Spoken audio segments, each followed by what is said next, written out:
Good evening to all of you, and thank you for joining us here on 13 Plus. I'm Mary Coleman. Hope you're having a great Monday so far. Well, confessing to a crime you didn't commit may seem unthinkable, but research shows it happens. And sometimes it's because interrogators give suspects false information. Our national investigative team looks at the techniques that police use and why there's a call for change, including from a woman you likely recognize for confessing to a crime she says she didn't commit.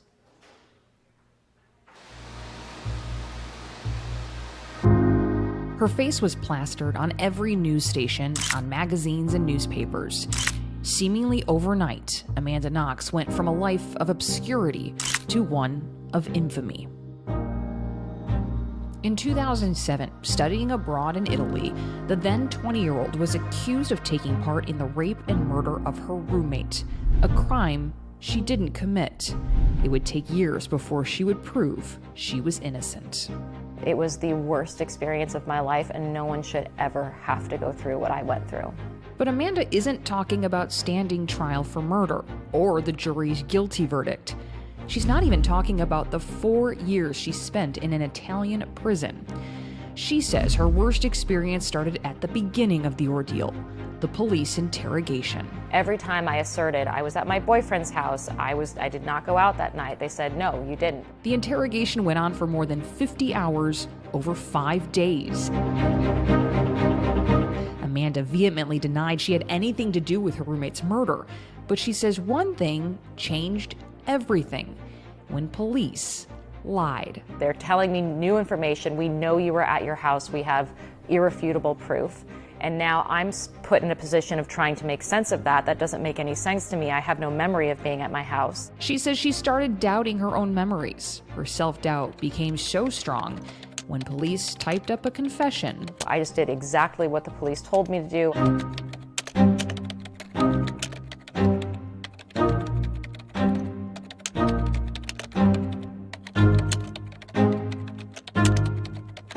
I was exhausted, I was confused, I didn't know even really what I was signing. And you signed it? And I signed it, because at that point I didn't know what else to do. Amanda falsely confessed to the crime, something the Innocence Project says happens far more often than people realize. The group says of the cases they track, almost 30% of people exonerated of a crime by DNA gave a false confession to police.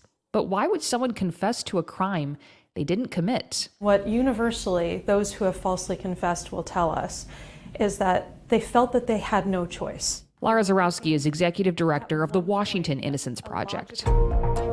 In Washington state, 12 of the 57 people her chapter has helped exonerate gave false confessions to police. And she says the problem starts in the interrogation room with police deception. This is probably the most shocking for those who are not familiar with the criminal legal system. If you ask any defense attorney, they're like, yeah, of course they can lie to you in there. The average citizen is shocked.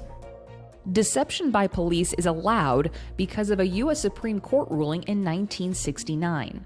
But experts say that ruling was before there was data showing it can lead to false confessions. We know one of the top contributors to false or unreliable confessions is the use of the false evidence ploy, or lying about evidence. David Thompson is a certified forensic interviewer with Wicklander, Zalowski and Associates, who trains police all over the country on interrogation practices. They could say, we have your fingerprints on the gun, or we have video surveillance of you starting that fire. It has a lot of power to maybe convince people to confess, maybe guilty people.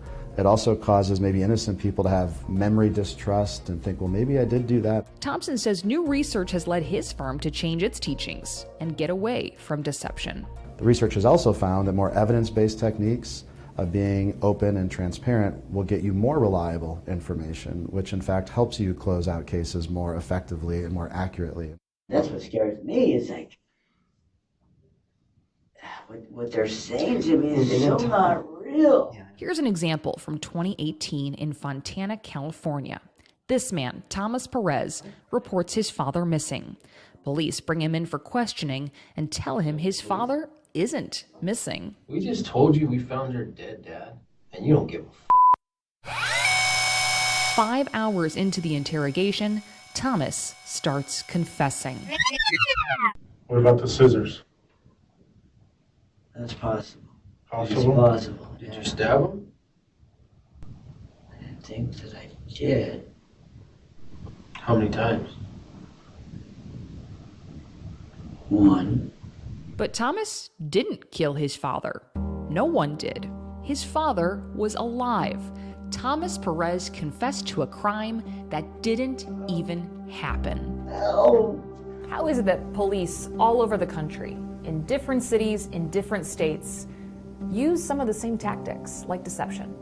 Yeah, I think a lot of the interview tactics or techniques that are used go back to decades and decades and decades ago. One of the most well-known, widely used strategies for interrogation practices is the Reid technique, developed in the 1970s by John Reid, a former police officer. The Reid technique is the most effective way to develop a guilty person's frame of mind where they decide to tell the truth about what they've done. The interrogation portion of the Reid technique follows 9 steps.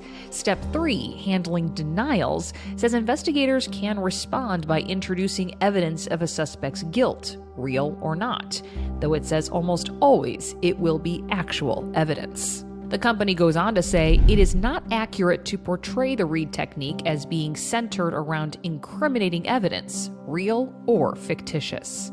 Criticism has grown against the Reid technique in recent years. An article published on the FBI's website says Reid technique-trained investigators are sometimes unaware of the psychological impact of their approach, as well as their own potential biases. And a number of other researchers call the technique guilt presumptive. But that criticism hasn't changed the fact that departments all over the country sign up for Reid training. The group's websites show upcoming sessions from Missouri to Hawaii, Louisiana to Texas and Michigan, among dozens of others.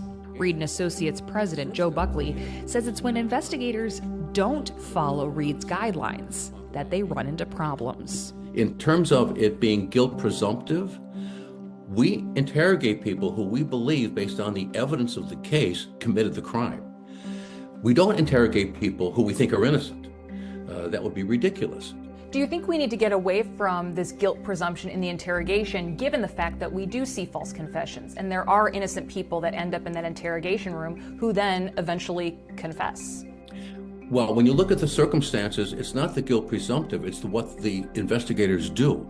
When you interrogate somebody for 17 hours and then the person confesses, the reliability of that confession is minimal at best.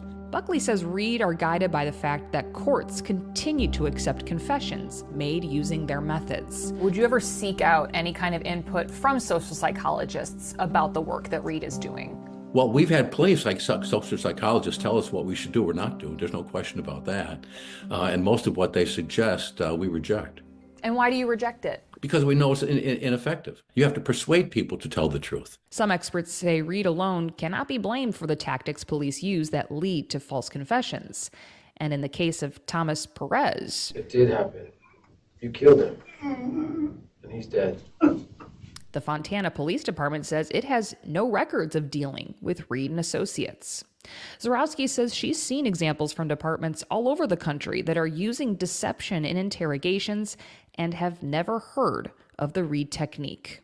We're not just talking about a formal policy that needs to change. It really needs to get deeper into the culture of law enforcement departments. So it's not Reid alone that's responsible for this. It's culture. For the past 4 years, Zarowski has tried to get a law passed in Washington state to eliminate deception by police and change the culture with new alternative training. Amanda Knox has joined that fight. And I believe that if I had not been lied to by the police, none of this would have ever happened. The bill has never made it to the floor for a vote, in part because it doesn't have support from the people directly affected by it.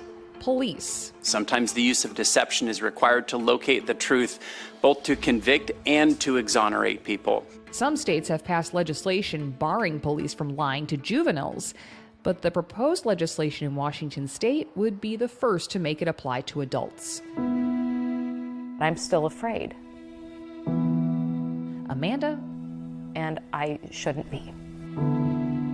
says that's crucial. We can do better.